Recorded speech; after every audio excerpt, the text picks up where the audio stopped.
сохраняющее откровение. История первая. Петр Чайковский. Петр Чайка. Добрый вечер. Хотя, конечно же, у кого-то это может быть уже ночь или утро. Мы желаем, чтобы каждая минута, каждая секунда вашей жизни была наполнена позитивными эмоциями. Ну и, конечно же, полезной информацией, в том числе той, которую вы услышите от нас сегодня в нашей первой видеоистории. Итак, история первая. Сегодня вы услышите удивительную историю любви признанного во всем мире гения, композитора Петра Чайковского. Он родился в далеком уже от нас 1840 году, и вся его жизнь прошла в 19 столетии. И вот уже более 100 лет человечество пытается разгадать тайну жизни, тайну любви Петра Чайковского для того, чтобы глубже постичь все яркие тона и краски его творчества.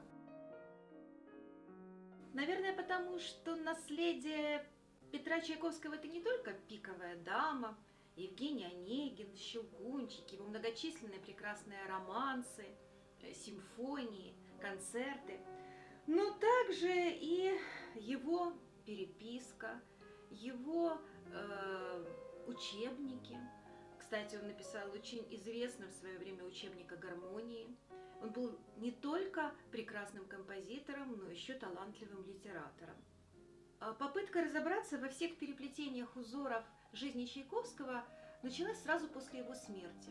Уже в 1903 году его брат Модест издал трехтомник о жизни своего брата. С тех пор вышло столько литературы о жизни и творчестве Чайковского, что только для перечисления ее понадобятся часы. Поэтому сразу перейдем к кино. Фильмов о Чайковском было не так много, как литературы. В 1939 году вышел первый фильм, который назывался «Это упоительная бальная ночь». Главным действующим лицом в этом фильме выступил Петр Чайковский. Но к его жизни этот фильм имеет очень опосредованное отношение. Хотя при этом фильм этот считается классикой мирового кинематографа. К 130-летию со дня рождения Чайковского вышло сразу два фильма. Один производства СССР, а второй производства США. В первом фильме снялись прекрасные актеры. В главной роли Петра Чайковского был снят Иннокентий Смоктуновский. Можно сказать, что это был гениальный советский актер. Но в советские времена на жизнь Чайковского, на некоторые, вернее, аспекты его жизни были наложены табу, ну, как минимум на тему его гомосексуализма.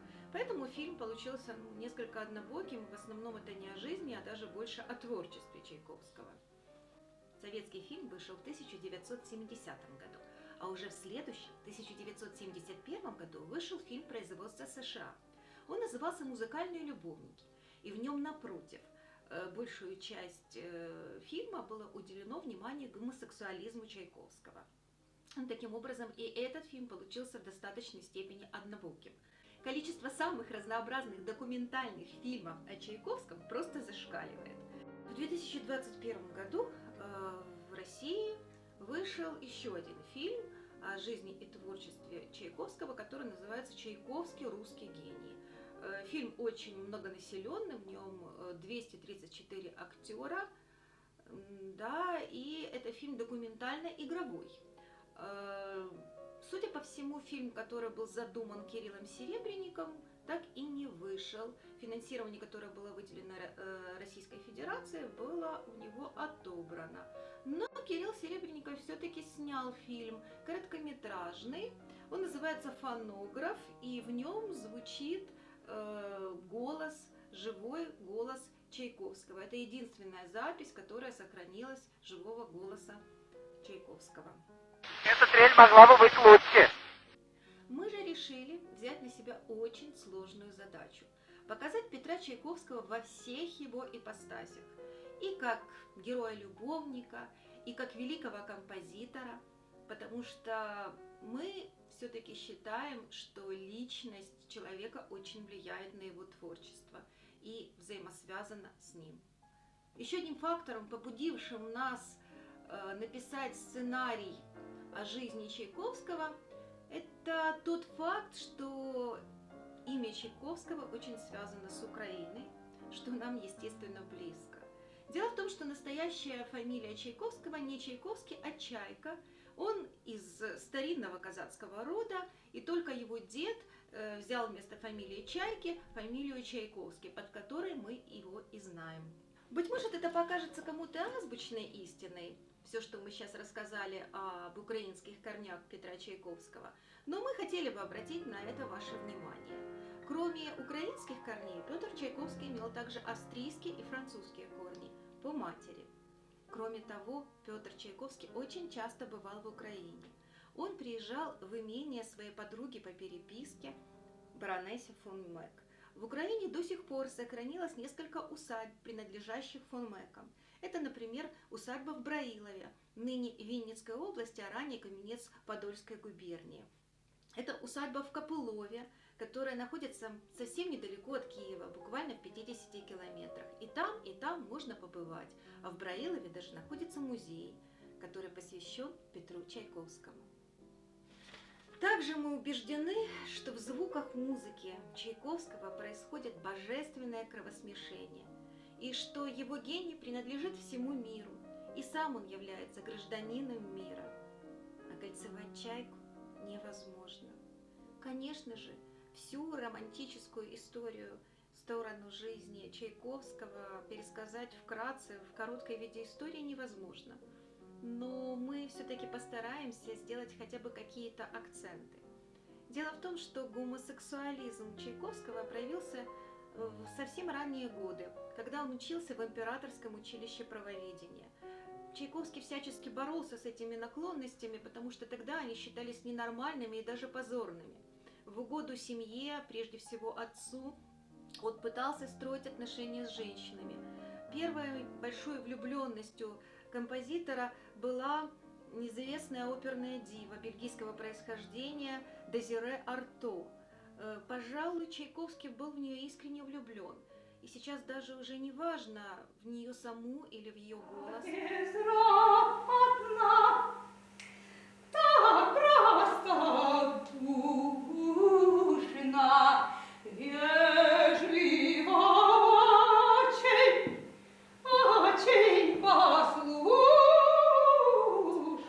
Уже шли разговоры о бракосочетании, которое должно было состояться летом во Франции, но вдруг Дезире Арто уезжает в Варшаву с концертом, и оттуда она уже возвращается, будучи замужем за испанским баритоном Падилья. Предпочла Падилья Чайковскому. Чайковский очень страдал, но у него с Дезире Арто сложились дружеские отношения, которые длились до конца дней. И уже через много лет он написал для нее несколько французских романсов, известных и исполняемых по сей день. На протяжении всей своей взрослой жизни у Чайковского были отношения с баронессой фон Мек, Надеждой Филаретовной фон Мек.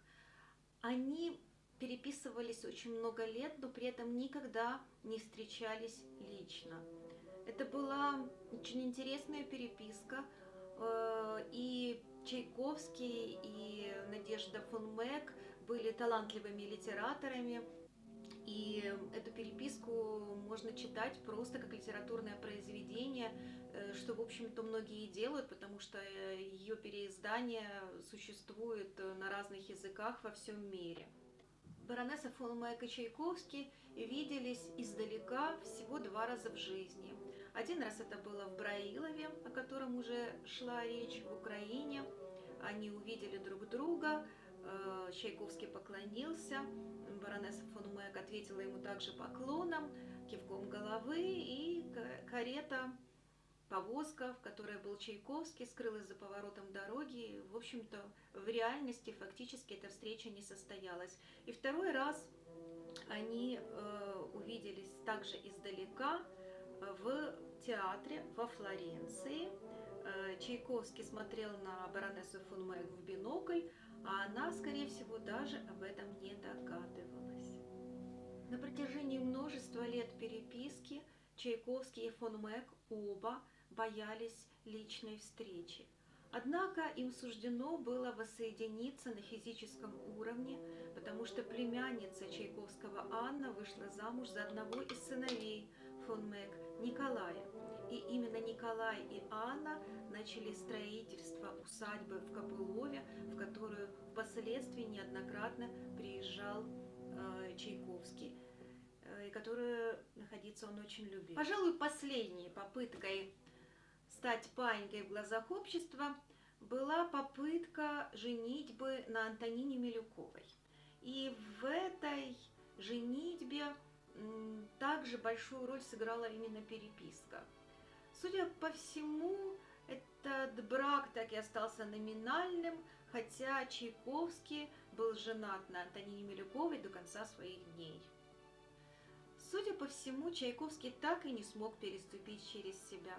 Они с супругой жили всю жизнь врознь, разъехались буквально сразу после свадьбы, и инициатива разлуки исходила именно от Чайковского. Обещанное Милюковой приданное в размере 10 тысяч рублей Чайковский так и не получил. Наоборот, ему пришлось откупиться от нее с помощью денег, которые дала фон Мэг.